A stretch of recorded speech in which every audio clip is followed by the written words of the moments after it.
ఓం శ్రీకృష్ణ పరబ్రహ్మణే నమః. అందరికీ నమస్తే అండి.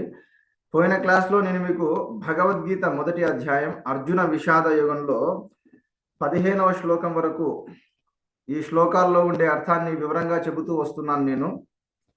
కాబట్టి 15వ శ్లోకం వరకు చెప్పాను. కానీ ఈ రోజున నేను మీకు చాలా ముఖ్యమైన విషయాన్ని చెప్పబోతున్నాను. అదేమిటంటే అసలు ద్విజుడు అంటే ఎవరు, ఉపనయనం అంటే ఏమిటి, గాయత్రి మంత్రం అంటే ఏమిటి, సంధ్యా విద్య అంటే ఏమిటి, ఇవి చాలా ముఖ్యమైన విషయాలమ్మా.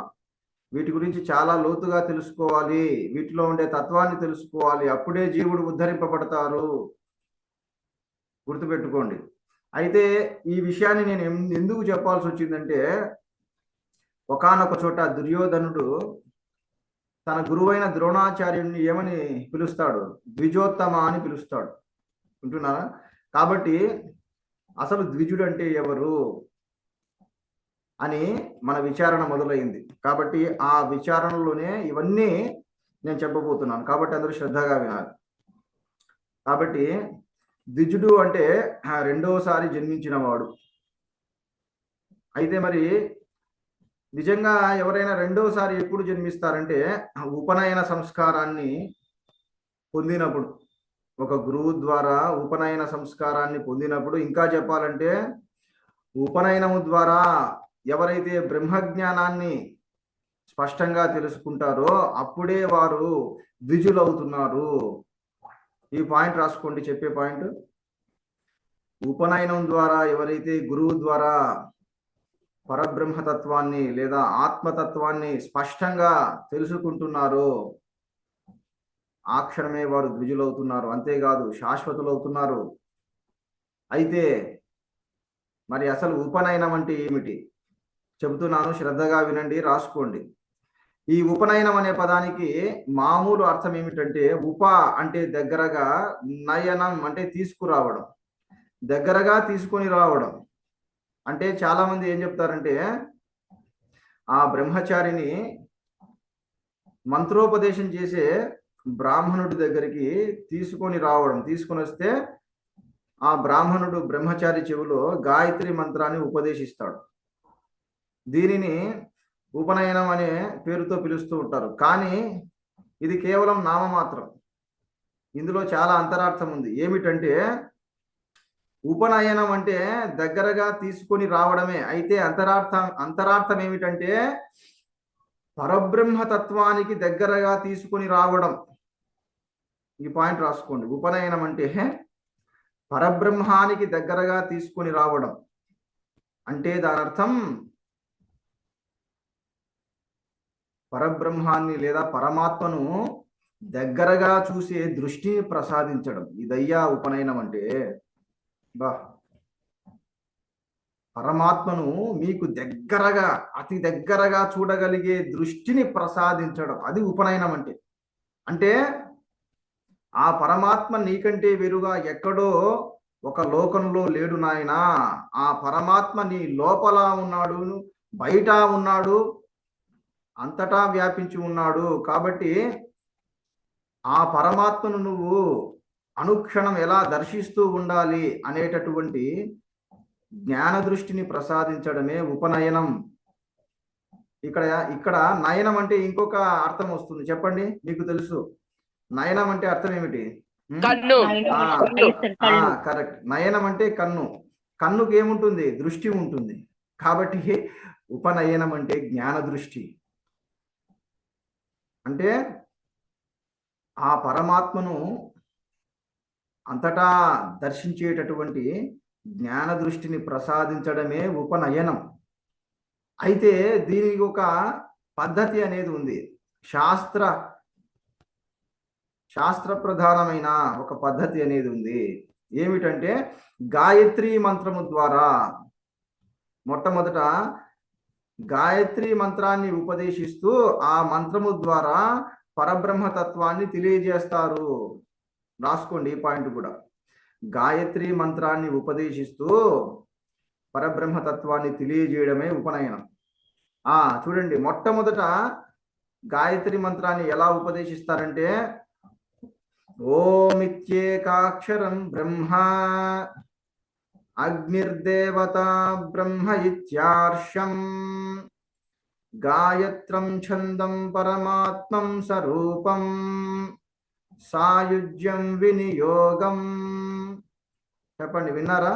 ఈ మంత్రాలు ఎవరైనా విన్నారా? విన్నవాళ్ళు ఉంటే చెప్పండి. చెప్పండి, పర్వాలేదు. రోజు చూడండి, మీరు రోజు చేస్తున్నారు, కానీ వాటిలో ఉండే అంతరార్థాన్ని, చాలా చాలా లోతైన అర్థాన్ని ఈ రోజున చెప్పబోతున్నాను. శ్రద్ధగా వినాలి. చూడండి, అందులో అర్థం ఏమిటంటే ఓమిత్యేకాక్షరం బ్రహ్మ అంటే ఓం అనే ఆ అక్షరమే పరబ్రహ్మ స్వరూపము. ఓంకారం, ఓంకారములో ఏముంటాయి అంటే అకారము, ఉకారము, మకారము, తర్వాత ప్రణవము, ప్రణవాతీతము. ప్రణవము, ప్రణవాతీతము. దానిని మరో విధంగా ఏమని చెప్తారంటే నాదము, బిందువు. రాసుకోండి, ప్రణవము, ప్రణవాతీతము లేదా నాదము, బిందువు. ఇది ఓంకారం యొక్క స్వరూపం. అకారము, ఉకారము, మకారము, నాదము, బిందువు. అంటే మీరు ఓంకారాన్ని జపించేటప్పుడు అకారం అనేది ఉకారంలో లయం కావాలి, ఆ రెండూ కలిసి మకారంలో లయం కావాలి, చివరికి ఆ మకారం కూడా మెల్లిమెల్లిగా నిశ్శబ్దంలో లయం కావాలి, నిశ్శబ్దంలో లయం కావాలి. ఆ తర్వాత ఆ నిశ్శబ్దము కూడా, ఆ నిశ్శబ్దంలో మనసు కూడా నిశ్శబ్దం అయిపోవాలి. అది బిందువు అంటే.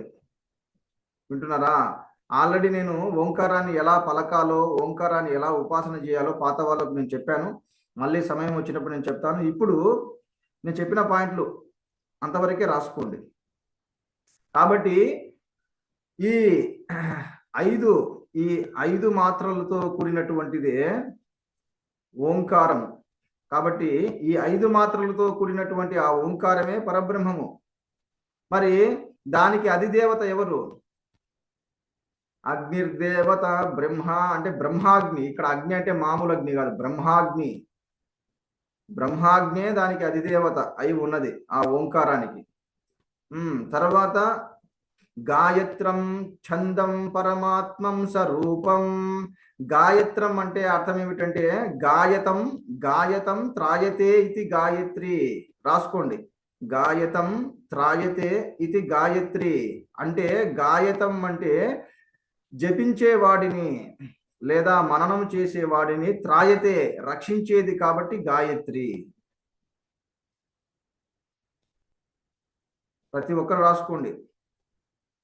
గాయత్రి అంటే ఏం చెప్పాను? ఎవరైనా చెప్పండి, అన్మ్యూట్ చేసి. రక్షించేది అని చెప్పారు గురుగారు. నిర్వచనం కూడా రాసుకోవాలమ్మా. గాయతం గాయత్రి రాసుకోండి ఇవన్నీ కూడా. అంటే మిమ్మల్ని ఎప్పుడు రక్షిస్తుంది గాయత్రి మాత? చెప్పండి. తనను మీరు ఆ మంత్రాన్ని మననం చేసుకోవాలి, జపిస్తూ ఉంటే అమ్మవారు మనల్ని రక్షిస్తూ ఉంటారు. అది కాబట్టి మీరు జపం చేస్తూ ఉండాలి. జపించుకోకుండా ఎక్కడ గురువు గారు నన్ను గాయత్రి మాత రక్షించడం లేదనకూడదు. అంటే అనుక్షణం మీరు ఆ గాయత్రి మంత్రాన్ని మీరు జపిస్తూ ఉండాలి. అయితే ఈ సందర్భంగా ఇంకొక విషయం చెప్తున్నాను చూడండి. ఈ గాయత్రిలో చాలా మందికి గాయత్రి మంత్రం మాత్రమే తెలుసు. ఇందులో అసలైన గాయత్రి ఏమిటంటే హంస గాయత్రి అంటారు. రాసుకోండి, హంస గాయత్రి. హంస అంటే తెలుసు కదా, శ్వాస. కాబట్టి ఏది నిజమైన గాయత్రి? మనలో ఆడే శ్వాసయే అది నిజమైన గాయత్రి మంత్రం. చూడండి, అంటే ఈ విధంగా చూసుకుంటే మీకు తెలియకుండానే మీలో ఆ గాయత్రి మంత్రం అనేది నిరంతరము అది కదులుతూ ఉంది. చూచారా? చాలా మంది ఏమనుకుంటున్నారంటే నేను జపించాలేమో, జపించినప్పుడే గాయత్రి మాత అనుగ్రహం సిద్ధిస్తుందేమో అనుకుంటుంటారు. కానీ మీరు జపించినా జపించకపోయినా ఆ గాయత్రి మహామంత్రము హంస రూపంలో, శ్వాస రూపంలో మీలో ఆడుతూనే ఉంటుంది. అయితే ఇది హంస రూపంలో ఆడుతూ ఉంటుంది కాబట్టి దీన్ని ప్రథమ జాత అంటారు. రాసుకోండి. హంస రూపంలో ఆ గాయత్రి ఆడుతుంటే అది ప్రథమ జాత. ఎప్పుడైతే అది సోహం భావములో ఆడుతూ ఉంటుందో అప్పుడు అది ద్విజాత. ద్విజాత ద్విజాత ఎక్కడ వస్తుంది ఇది? ఒకసారి మళ్ళీ చెప్పండి స్వామి. మొదట హంస రూపంలో గాయత్రి ఆడుతుంటే అది ప్రథమ జాత, అంటే మొదటిసారి పుట్టినది ప్రథమ జాత. ఓకే, సోహం హంసను చూడండి, హంసను రివర్స్ చేయండి. హంసను రివర్స్ చేస్తే ఏమవుతుంది? హంస సోహం. సోహం. హంస సోహం. సోహం అంటే సోహం అంటే అర్థం ఏమిటి? అదే నేను, అంటే ఆ పరబ్రహ్మమే నేనై ఉన్నాను అని దాని అర్థం సోహం. లేదా అహం బ్రహ్మాస్మి అనే భావన కూడా వస్తుంది. ఆ పరబ్రహ్మమే నేనై ఉన్నాను, రెండు ఒకటే, సోహం లేదా అహం బ్రహ్మాస్మి. కాబట్టి ఎప్పుడైతే మీరు గురువు ద్వారా ఈ బ్రహ్మజ్ఞానాన్ని తెలుసుకుంటారో, లేదా సోహంభావ సాధనా పద్ధతి తెలుసుకుంటారో, అప్పుడేమవుతుంది? ఆ గాయత్రి ఏమవుతుంది? ద్విజాత అవుతుంది. కాబట్టి అప్పుడు మీరు ద్విజులు అవుతున్నారు. వింటున్నారా? అంటే ఎప్పుడైతే మీరు గురువు ద్వారా సోహంభావ సాధనను తెలుసుకొని ఆ సాధనను చేస్తున్నారో, ఎప్పుడైతే మీరు గురువు ద్వారా ఆ సోహంభావము జ్ఞానాన్ని తెలుసుకొని ఆ సోహంభావం అనే ధ్యానాన్ని చేస్తూ ఉంటారో, అప్పుడు ఆ క్షణం మీరు ద్విజులు అవుతున్నారన్నమాట. సోహం అంటే చెప్పాను, సోహం అంటే రాసుకోండి సహ ప్లస్ అహం. సోహం అంటే రాసుకోండి సహ ప్లస్ అహం.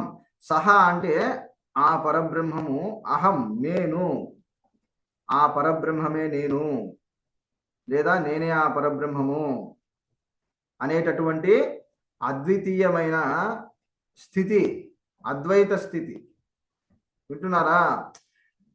అహం బ్రహ్మాస్మి లేదా సోహం అంటే అర్థం ఏమిటి?